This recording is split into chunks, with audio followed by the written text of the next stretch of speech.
گندم کی ہمیں بھی بڑی شکایات آ رہی ہیں کہ جی خیبر پختونخوا کو گندم نہیں جوڑا جا رہا ہے، تو اس کی کیا صورتحال ہے؟ یہ جی ایک کیبنٹ اوور سائٹ کمیٹی ہے، انہوں نے بنایا ہے ڈرافٹ نیشنل ویٹ پالیسی 2026 سے 30 تک. یہ میں نے ابھی لکھا ہے، اس میں لکھا ہے promote free and competitive trading across Pakistan national wheat markets.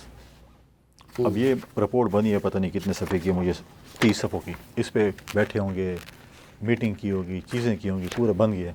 تو اس کا رزلٹ کیا ہے؟ آج میرے صوبے میں گندم نہیں آ رہی ہے. آرٹیکل 151 آف دی کانسٹیٹیوشن کہتا ہے فری ٹریڈ ہوگا اس چاروں صوبوں کے درمیان. دیکھیں دو چیزیں، ابھی جو ہے ہمارے پاس 36 وہ لاکھ تو آئینی لحاظ سے بھی یہ لوگ پابندی نہیں لگا سکتے غالباً.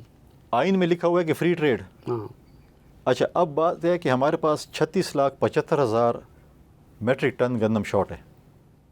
ٹھیک ہے، کتنا؟ 36,75,000 میٹرک ٹن. اچھا، ٹھیک ہے، اب اس میں یہ ہے کہ ہم کہتے ہیں کہ ہمارے جو فری جو مارکیٹ ہے، یا ہمارے جو مل ایسوسیشن والے ہیں یا جو ٹریڈرز ہیں، آپ ان کو اجازت دیں ہمیں کم از کم. اس میں نے ٹوٹلی آپ کے 34,50,000 وہ کریں گے. آفیشیلی آپ ہمیں 2 لاکھ 2.5 لاکھ میٹرک ٹن جو ہے وہ دے دیں اسٹریٹجیکلی، باقی ہمیں فری مارکیٹ دیں. وہ کہتے ہیں نہیں. میری پچھلے دفعہ بھی سی ایم صاحب سے ایشو ہوئے تھے، اس نے کہا اب وہ حکومت کہتی ہے ہم نے تو نہیں روکا، لیکن جب بکر پہ جائیں، چشمہ پہ آئیں، آپ ڈیرہ غازی خان پہ آئیں، آپ اس پہ آئیں، کیا نام ہے، اٹک پہ آئیں، فوڈ ڈپارٹمنٹ آپ کا 1 ٹرک بھی جانے نہیں دیتی بغیر اس کے. اب 10 لاکھ روپے فی ٹرک جو ہے وہ جا رہا ہے. اس دن ایک اخبار میں رپورٹ آئی ہے کہ ابھی تو سونے کی بسکٹ مانگ رہے ہیں. میرے پاس میں نے اس پہ ٹویٹ بھی کی تھی، پرائم منسٹر صاحب کو میں نے ٹائی کیا، میں کہ یہ پوزیشن ہے کہ یہ کر رہے، اس پہ ایکشن لیں. یا تو بالکل پابندی ہو تو بالکل نہیں ہے. اگر بالکل پابندی نہیں ہے اور 10 لاکھ روپے ٹرک جائے گا تو گندم مہنگی ہوگی، آٹا مہنگا ہوگا اور روٹی مہنگی ہوگی. تو یہ چیزیں جو ہم نے کہا دیکھیں یہ تو اب عام شہری ہم سے کیا سوال کرتا ہے خیبر پختونخوا کا. ہم کہتے ہیں فیڈریشن مضبوط ہو. عام شہری کہتے ہیں پھر آپ بجلی کیوں دے رہے ہیں وفاق کو، آپ گیس کیوں دے رہے ہیں، آپ تیل کیوں دے رہے ہیں، آپ پانی. ہم کہتے ہیں چلو یہ آپ ہمیں نہیں دینا چاہتے نہ دیں، ہم بھوک گزار لیں گے. میاں نواز شریف صاحب نے جو وزیر اعظم ہیں، اور ہمارا اسپیچ میں یہ لوگ کہتے ہیں کہ ہم نے بہت بڑا کارنامہ انجام دیا ہے، واٹر ریکارڈ کی ہے. رینی کینال سندھ نے بنا لی ہے، جو ہے تھل کینال پنجاب نے بنا لی ہے، کچی کینال جو ہے وہ کمپلیشن پہ ہے. خیبر پختونخوا کی نہر کدھر ہے، ہمارے شہر کدھر ہے. چشمہ لفٹ کینال کا جو ہے کہ خیبر پختونخوا اپنا شہر رکھتے ہیں، تو ہمیں پانی دے دیں. ہم جو گندم پیدا کریں، جب پنجاب کو خدا نخواستہ ضرورت ہوگی یا سندھ کو یا بلوچستان کو، ہم ان کو بغیر کسی پیسوں کے جو پابندی اس کے بغیر اس کو دیں گے. ہمیں پانی کا شیئر بھی نہیں دیتے، ہمیں گندم بھی نہیں ملتی. حالانکہ اب کہتے ہیں فیڈریشن مضبوط، تو وزیر اعظم سے کہتے ہیں فیڈریشن مضبوط کریں. پھر تو اب دیکھیں اس وقت خیبر پختونخوا میں پانی ہے. پانی کے شیئر کے لیے تو پہلے انتظام کرنا ہوگا نا اوپر لے جانے کے لیے. وہی پانی کا شیئر چشمہ لفٹ کینال ہے نا. ہاں، تو وفاق نے اپنا پرسنٹیج رکھا ہے. اس وقت بھی سی ایم نے لیٹر لکھا ہے کہ ہم نے اپنا شیئر رکھا ہے، ساری جو ہے وہ فیزیبلٹی تیار ہے. ٹینڈر لگانے ہیں نا، تو ٹینڈر لگانے میں کتنی دیر لگتی ہے؟ ٹینڈر لگائیں، وفاق اپنا شیئر دے، صوبہ اپنا شیئر دے رہے ہیں. اب سٹارٹ تو کریں نا، آج تو نہیں بنے گا نا، اس کو ٹائم لگے گا. 4 فیزز ہیں چشمہ لفٹ کینال کے. تو یہ گندم کا مسئلہ ابھی حل نہیں ہوا ہے ابھی جب میں آپ سے بات کر رہا ہوں نہیں ہوا. میں نے کل بھی پرائم منسٹر صاحب کو میسج کیا ہے. میں نے کہا آپ ہمیں پھر آپ بولیں گے جی جو ہے وہ ہم جب اکٹھے بیٹھتے ہیں تو لوگ کہتے ہیں پتہ نہیں 28ویں ترمیم کے لیے اکٹھے ہو گئے P T R Peoples Party والے. حالانکہ ہم صوبے کے ایشو کے لیے اکٹھے ہوتے ہیں. لیڈر آف دی اپوزیشن بھی ہمارے ساتھ ہے. اب مجھے بتائیں کہ میں کل میں بھی چیمبر آف کامرس یا سرحد چیمبر آف، ادھر یہی سوالات ہو رہے تھے کہ جی وفاق ہمیں نہیں تھا، وفاق کے نمائندے وفاق کیا کرے. وفاق کو میں نے بار بار کہا ہے، وزیر اعظم سے کہا ہے کہ آپ سی ایم صاحبہ سے کہیں. میں نے سی ایم صاحبہ کو بھی میسج کروائے، بیچ میں ان کی سرجری ہوئی تھی، میں ان کو بھی میسج کرائیں. میں نے 5-6 وفاقی وزراء سے بھی کہہ دیے کہ بھئی آپ ہمیں جواب تو دے دینا کہ ہم نے گندم نہیں دینی، تاکہ پھر اچھا جب سندھ سے ہم مہنگی گندم لے رہے ہیں اس کی ہمیں راداری بھی نہیں دے رہے ہیں. کہتے ہیں بلوچستان سے لے کے جاؤ اپنی گندم، جیسے ہم خیبر پختونخوا پاکستان کی صحیح نہیں ہے. ڈی خان آپ نے وزٹ کیا، دریا کی اس طرف ہمارے جو کچے کا علاقہ ہے، ادھر جس کی بھی زمین ہے زمیندار کی، وہ اپنے گھر گندم نہیں لا سکتا کیونکہ انہیں روڈ پہ چڑھنا ہے. پنجاب آتا ہے، پنجاب سے آپ کے پی انٹر ہوتے ہیں. پنجاب والے کہتے ہیں آپ اپنے گندم نہیں لے کے جا سکتے.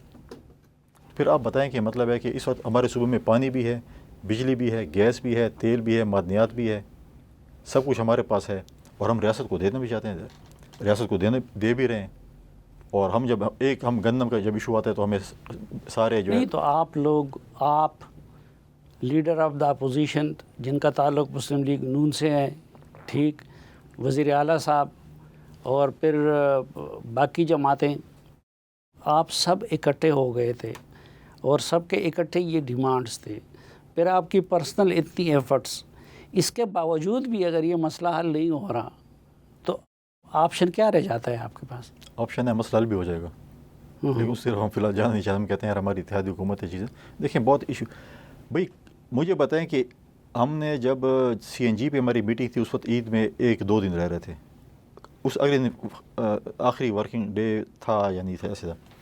تو وہ اس پہ ہمیں آئی پی سی کے وزیر نے کہا کہ سی ایم صاحبہ ملک سے باہر ہیں، وہ باکو گئی ہوئی تھیں اور واپس آتی تو ان سے بس سی ایس بھی نہیں ہے تو بات میں کر لیں. پھر اسی دن وہ پہنچ بھی گئی تھی. میں نے پھر ان کا میں پہنچ گئی. ابھی عید کے بعد میں ریسنٹلی 4-5 دن پہلے آیا، میں نے عید کی چھٹیوں کے سب سے پہلے میں نے جا کے 5-6 وزراء سے میٹنگ کی. میں نے پرائم منسٹر تک میسج پہنچایا اور میں ابھی بھی ان کو کہوں گا کہ دیکھیں یہ ایشو ہمیں بتا دیں یار کہ ہم نہیں دینا گندم، نہ تو کرتے نا، کہتے ہیں ایشو بھی بڑا اچھا اور یہ ہونا چاہیے. اور بھئی اس آئین کے تحت آپ نے حلف لیا، میں نے حلف لیا، سب نے لیا، آئین کی خلاف ورزی ہے. آپ جب مطلب یہ چیزیں تو پھر آپ کہتے ہیں کہ خیر خواہ والے کیوں لڑتے ہیں، کیوں چیختے ہیں، کیوں چلاتے ہیں، کیوں نوجوان جو ایسی باتیں کرتے ہیں. جب وہ دیکھتے ہیں آج کل وہ نوجوان نہیں ہے، ان کے پاس یہ موبائل ہے، وہ آپ کی میری بات نہیں سنتا، موبائل میں اس کو پتہ ہے کہ ہمارے صوبے کے ساتھ کیا زیادتیاں ہو رہی ہیں. بھئی ریاست کو جو چیزیں چاہیے، آپ مجھے تربیلا ڈیم کون سی صوبے پہ؟ ہمارے صوبے میں نا 100 روپے پہ ہم بجلی پیدا کر کے ریاست کو دے رہے ہیں اور سب سے بڑا ڈیم ہمارے پاس ہے. سارے ہائیڈل پروجیکٹ جو بن رہے ہیں ہمارے پاس ہیں. 90,000 بیرل اگر تیل پاکستان میں پیدا ہو رہا ہے، 50,000 ہم دے رہے ہیں. گیس کی آپ دیکھیں کہ نئی ڈسکوریاں کہاں پر ہو رہی ہیں. آپ کے نارتھ وزیرستان میں ہوئی ہے، آپ کے ڈی خان ڈویژن میں ہوئی ہے، ابھی ریسنٹلی کوہاٹ میں ہوئی ہے. ساری ڈسکوریاں دیکھیں. اگر آپ اتنی محنت کر رہے ہیں، اس وقت پاکستان نے جو مقام پیدا کیا، دیکھیں فیلڈ مارشل صاحب نے جو کردار ادا کیا یا وزیر اعظم نے جو کردار ادا کیا، اس وقت جو ہم ایران اور یو ایس اے کے ایک معاہدے کی طرف جا رہے ہیں اور اللہ کرے جب ہوگا تو اس کا فروٹ کون کھائے گا؟ ہم لوگوں نہیں کھانے، کاروباری حضرات نے. ادھر آپ دیکھیں کہ اگر وہ آتے ہیں تو اس وقت سب سے زیادہ فوکس خیبر پختونخوا ہوگا. کیوں ہوگا؟ کہ ساری چیزیں ہمارے پاس ہیں، آئل اینڈ گیس ہمارے پاس ہے، معدنیات ہمارے پاس ہے، ٹھیک ہے، بجلی ہمارے پاس ہے، پانی ہمارے پاس ہے، سب کچھ ہمارے پاس ہے، ٹورزم ہمارے پاس ہے، دنیا کی پرانی سویلائزیشن ہمارے پاس ہے. تو جب ہمارے صوبے میں امن ہوگا، ساری دنیا یہاں پر آئے گی، ہمیں فائدہ ہوگا. ابھی آپ دیکھیں کہ آپ نے فاٹا کے ساتھ ایک معاہدہ کیا تھا اور ایک وعدہ کیا تھا. ہم اچھا اس پہ بعد میں بات کرتے ہیں، اس سے پہلے مجھے ایک بریک لینی پڑتی ہے. اور اس سیگمنٹ کا خلاصہ اگر میں بیان کروں تو گورنر صاحب کا تعلق پیپلز پارٹی سے ہے اور میں ایک طالب علم کی حیثیت سے خود صوبائی حکومت کا کچھ حوالوں سے ناقد بھی ہوں، لیکن اس کی سزا صوبے کے تمام عوام کو نہیں ملنی چاہیے. اس میں کوئی شک نہیں کہ گیس کی بندش کا فیصلہ حکومت نے انتہائی ظالمانہ کیا. اسی طرح جو بجلی کی لوڈ شیڈنگ ہے وہ خیبر پختونخوا میں اس کی ریشو وہ بہت زیادہ ہے، ناقابل برداشت حد تک ہے، خصوصاً اس گرمی میں.